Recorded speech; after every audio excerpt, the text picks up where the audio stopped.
Reflexões sobre a vida do Espírito, Instituto Uruhi, Livro 1. Parte 3. Vida e Morte.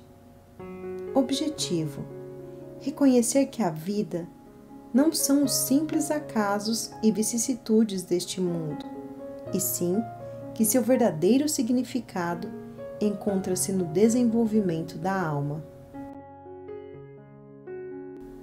Os corpos materiais são compostos de átomos.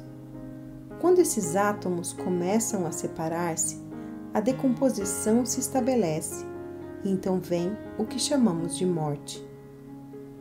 Com a alma é diferente. A alma não é uma combinação de elementos, não é composta de muitos átomos, é de uma substância indivisível e é, pois, eterna. Está inteiramente fora da ordem de criação física. É imortal. Nada foi encontrado nas escrituras barrais que defina precisamente o momento biológico e a natureza do evento descrito como concepção. O emprego do termo no contexto médico também parece ser impreciso. De fato, o entendimento de concepção é que ela coincide com a fertilização. Já outro tem que ela ocorre depois da fertilização e da fixação.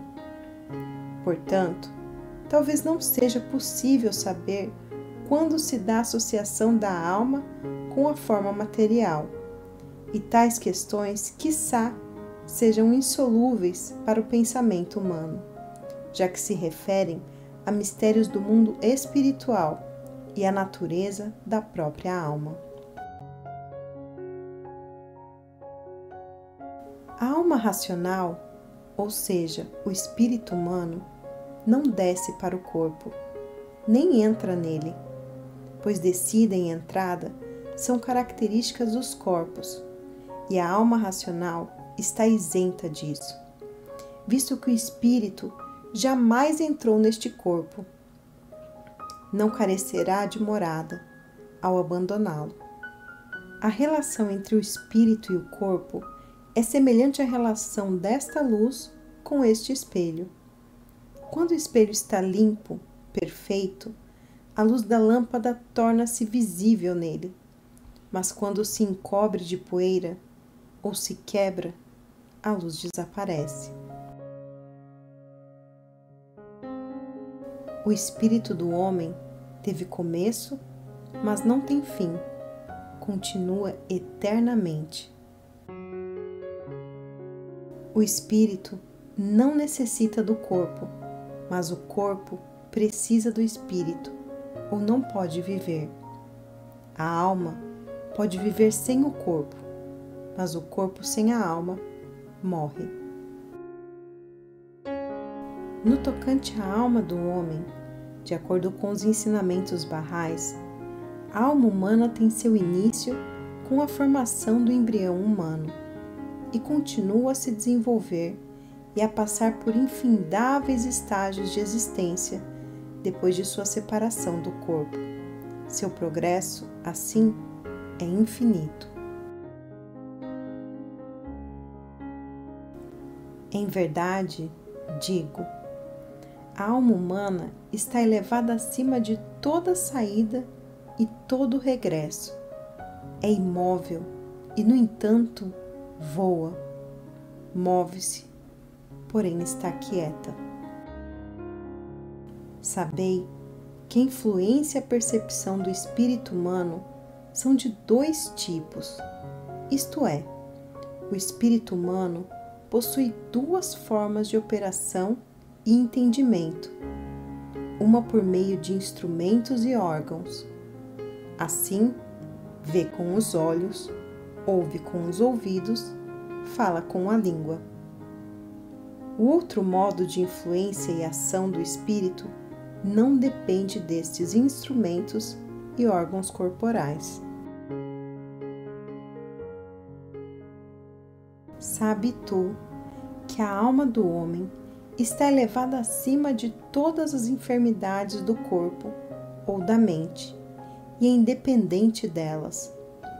O fato de uma pessoa enferma mostrar sinais de fraqueza é devido aos empecilhos que se interpõem entre sua alma e seu corpo, pois a própria alma fica isenta de qualquer mal do corpo. Considera a luz da lâmpada. Embora um objeto externo possa interferir com sua irradiação, a própria luz continua a brilhar sem diminuição de intensidade. Semelhantemente, cada enfermidade que aflige o corpo do homem é um obstáculo que impede a alma de manifestar seu poder e força inerentes. Ao deixar o corpo, entretanto, ela mostrará tal ascendência e revelará tamanha influência que força alguma na terra pode igualar. Cada alma pura, evoluída e santa será dotada de tremendo poder e com júbilo extremo se regozijará.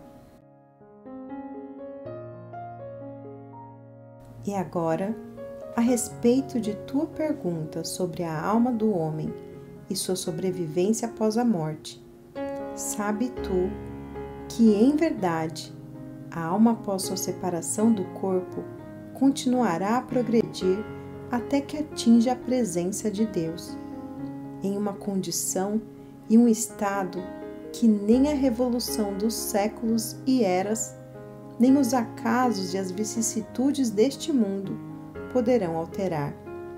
Durará enquanto durar o reino de Deus, sua soberania, seu domínio e seu poder. Haverá de manifestar os sinais de Deus e seus atributos, e revelar sua benevolência e generosidade. Sabe tu que todo ouvido que ouve, se for conservado puro e sem corrupção, deve em todos os tempos e de todas as direções escutar a voz que pronuncia estas palavras sagradas. Verdadeiramente, somos de Deus, e a Ele haveremos de regressar. Os mistérios da morte física do homem e de seu regresso não foram divulgados e ainda permanecem sem serem lidos. A morte oferece a todo crente confiante a taça que é a verdadeira vida, confere júbilo e é portadora de contentamento, concede a dádiva da vida eterna. Para aqueles que têm saboreado o fruto da existência terrena do homem, o qual é reconhecimento do Deus uno e verdadeiro, exaltada seja a sua glória, a vida no além é tal como não podemos descrever. Conhecê-la cabe tão somente a Deus, o Senhor de todos os mundos. Ó Filho do Supremo, fiz da morte uma mensageira de júbilo para ti. Por que lamentas? A luz eu a fiz derramar sobre ti o seu esplendor. Por que te cegas diante deste esplendor? No início de sua vida humana, o homem estava no mundo do ventre, onde ele desenvolveu a capacidade e dignidade para avançar para este mundo. Os poderes necessários para este mundo ele obteve naquele mundo. Ele precisava de olhos neste mundo. Ele os obteve no mundo do ventre. Ele precisava de ouvidos neste mundo. Ele os obteve lá. Todos os poderes necessários neste mundo ele adquiriu no mundo do ventre. Naquele mundo, ele foi preparado para este mundo, e quando entrou neste mundo, viu que possuía todos os poderes necessários e havia obtido, naquele mundo, todos os membros e órgãos necessários para esta vida. Segue, portanto, que também neste mundo ele deve se preparar para o mundo do além.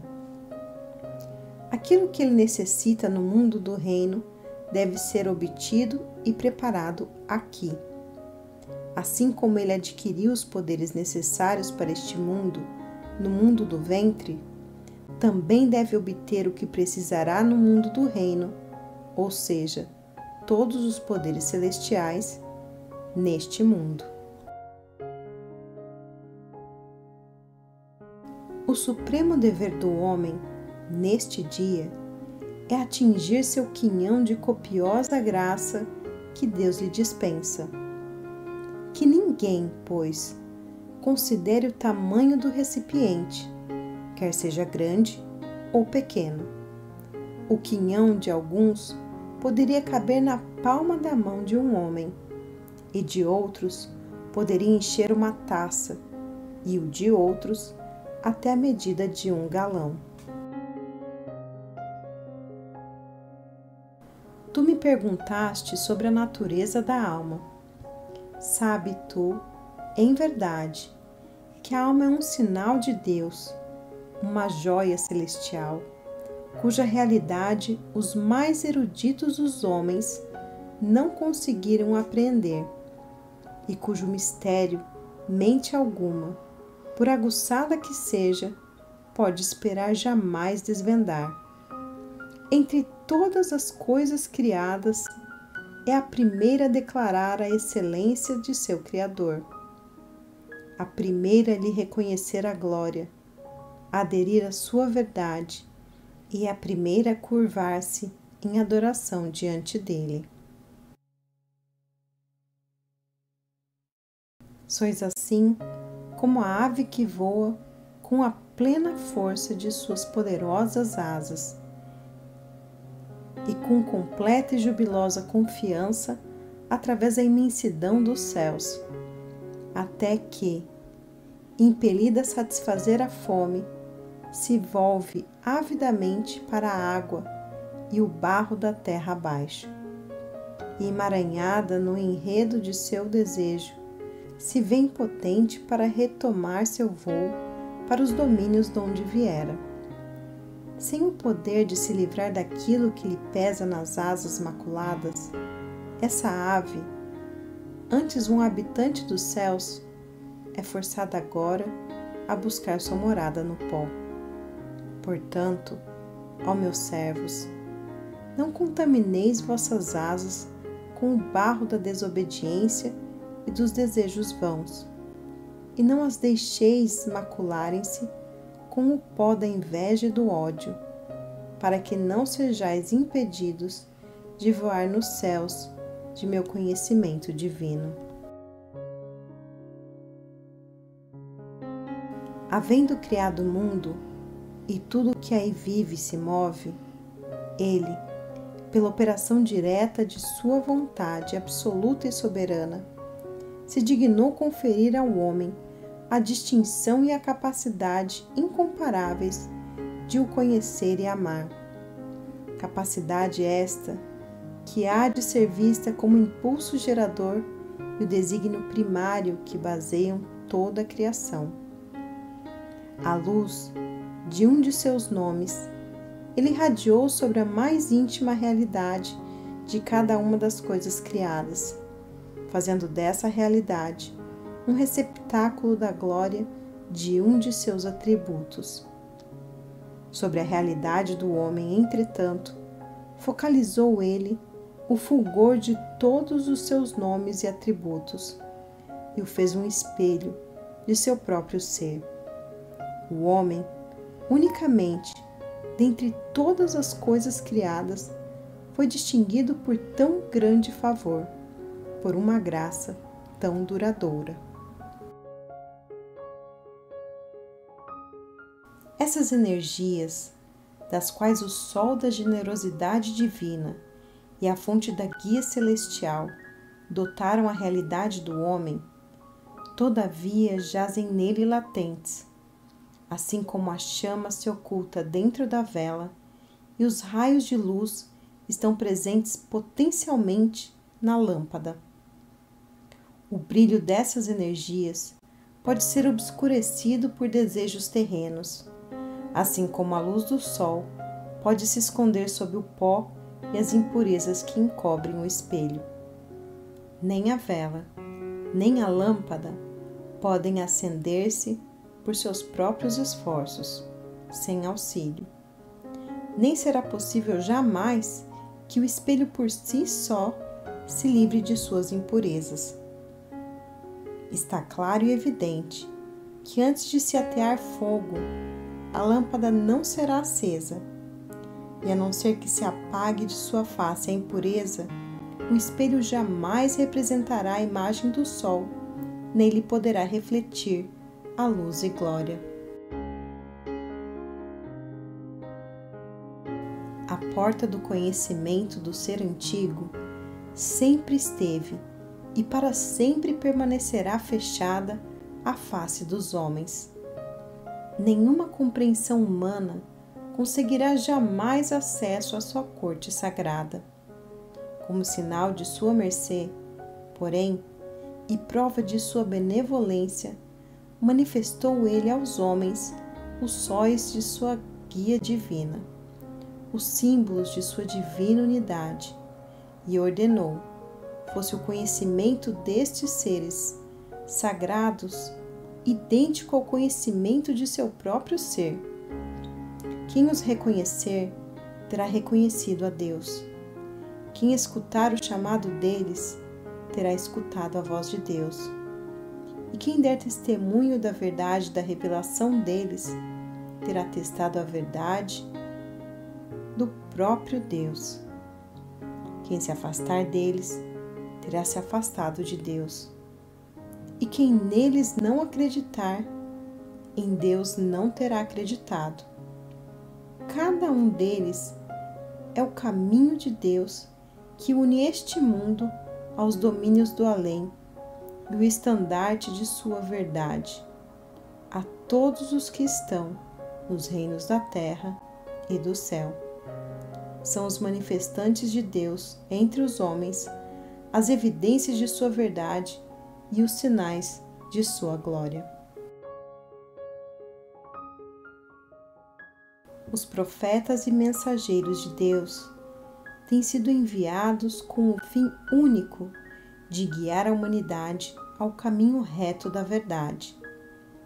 É o intuito fundamental de sua revelação educar todos os homens para que possam, na hora de sua morte, ascender ao trono do Altíssimo no grau máximo de pureza e santidade e com desprendimento absoluto.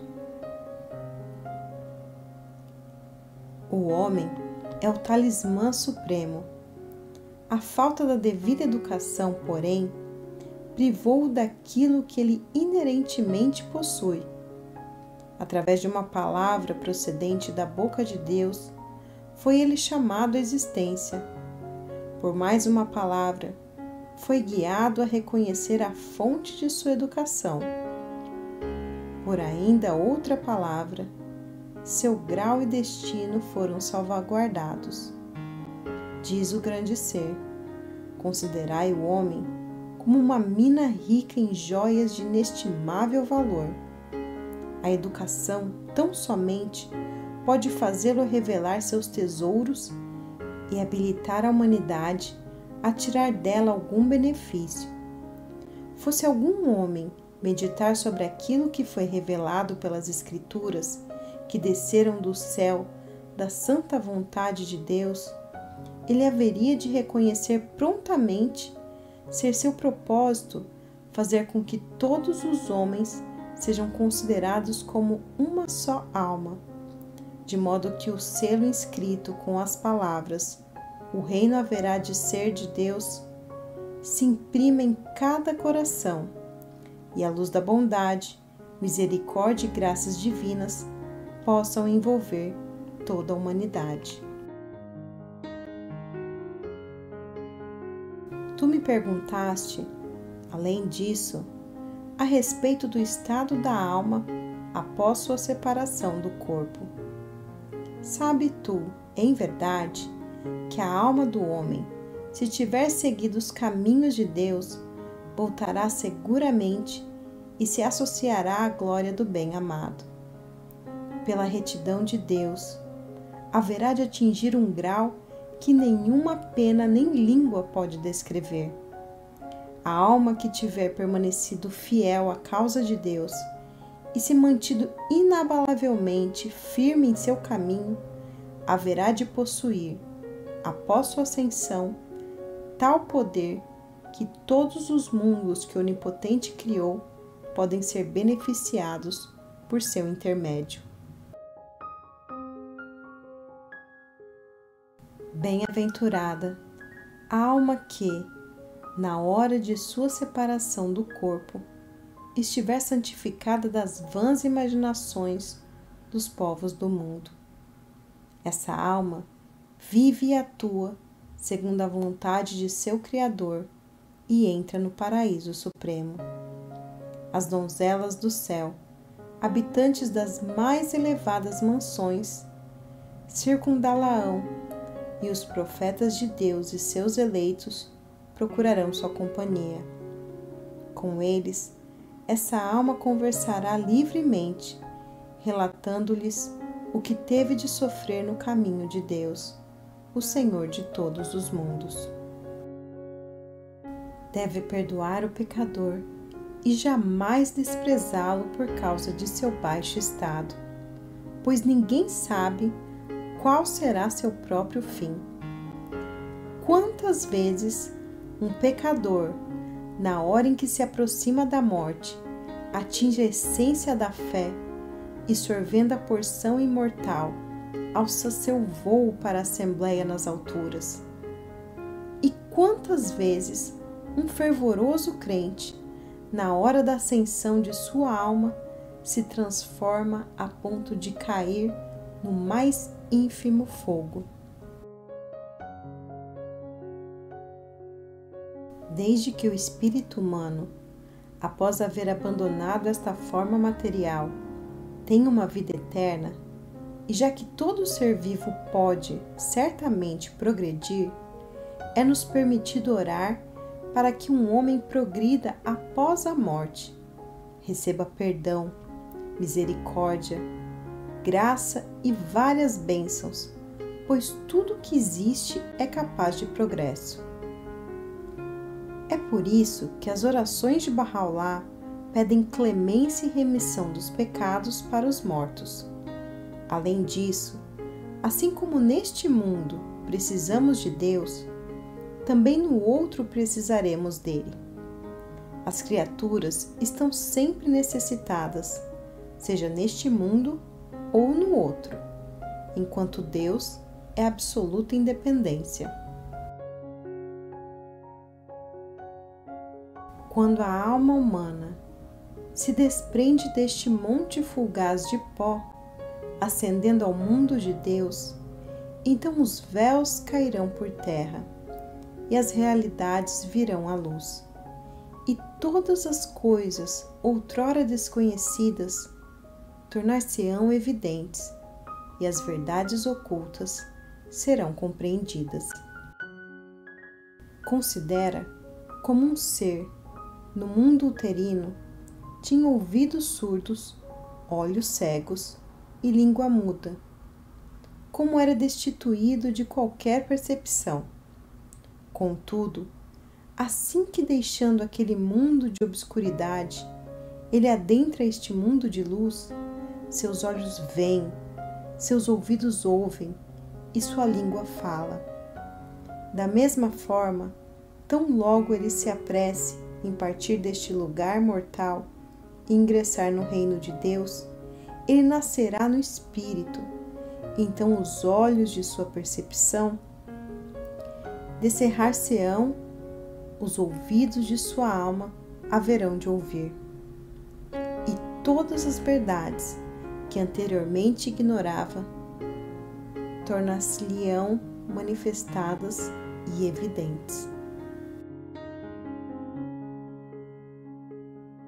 E agora, no tocante à tua pergunta se as almas humanas continuarão a ser conscientes uma da outra após sua separação do corpo, sabe tu que as almas do povo de Bará, que tiverem entrado e se estabelecido dentro da arca carmesim, haverão de se unir e comungar intimamente umas com as outras, estando tão estreitamente associadas em suas vidas, em suas aspirações, seus objetivos e esforços, que serão como uma só alma.